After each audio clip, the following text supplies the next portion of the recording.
as the city woke up and returning to mark off my route on a map pinned to the wall. And yet those same streets, even a short time later, seemed almost entirely unfamiliar.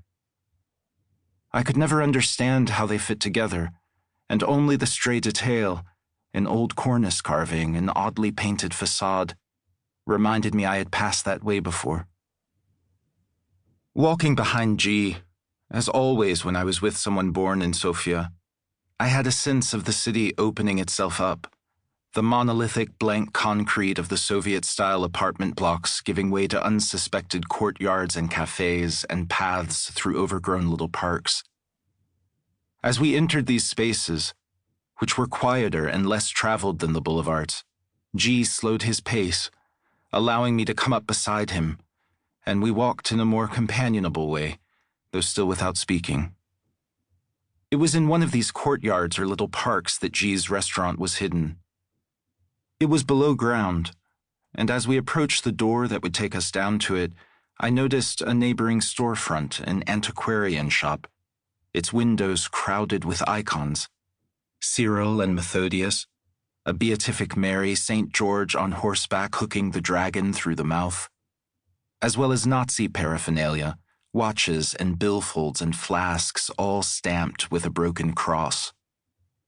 These are common at antique shops and outdoor markets here, souvenirs for tourists or for young men longing for a time when they might have allied themselves, however disastrously, with some real power in the world.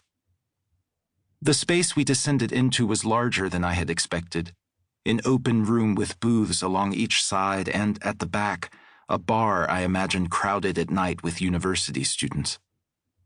The room was lit by a row of small windows near the top of one wall, their panes clouded and stained with smoke, so that the light was strangely muted, as if steeped in tea.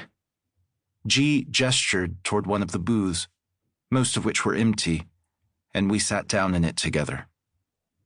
G laid his cigarettes on the table and rested the tips of his fingers on the pack, tapping it lightly. I realized that he was waiting for permission, that even though nearly everyone in the restaurant was smoking already, he wouldn't join them unless I gave him my approval first. I smiled at him or nodded, and he snatched them up, smiling back as if an apology for his eagerness, and the edges of him softened as he took a first long drag.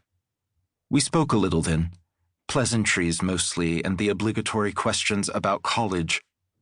Applications had been sent out and the students were waiting to hear back, and though we were all sick of talking about it, it was the subject we all returned to. "Fine," he said, "it's fine, I'm just waiting."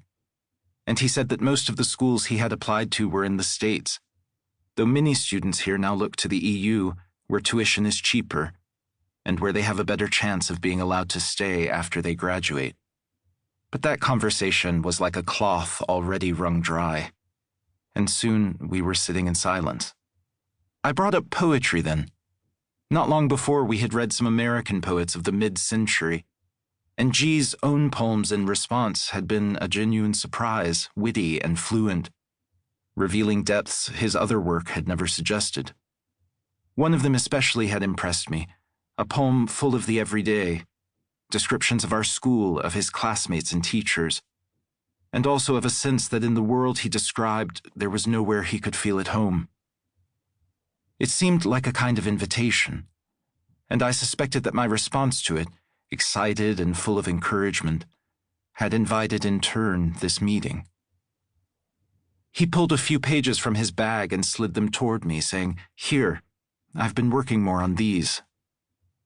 I was disappointed to see the slightest of the poems he had given me on top, a generic hymn to a feminine ideal full of exaggerated praise and capitalized pronouns. It was the same draft I had seen already, the page full of my corrections and suggestions, advice I feel obligated to give even unpromising student work. "You corrected so much," he said, "but you didn't correct the most important mistake." I looked down at the page and then up again, confused. "I don't see it," I said. "What did I miss?" He leaned across the table, reaching his arms toward the page so that his upper body rested on the lacquered wood, a peculiarly teenage gesture.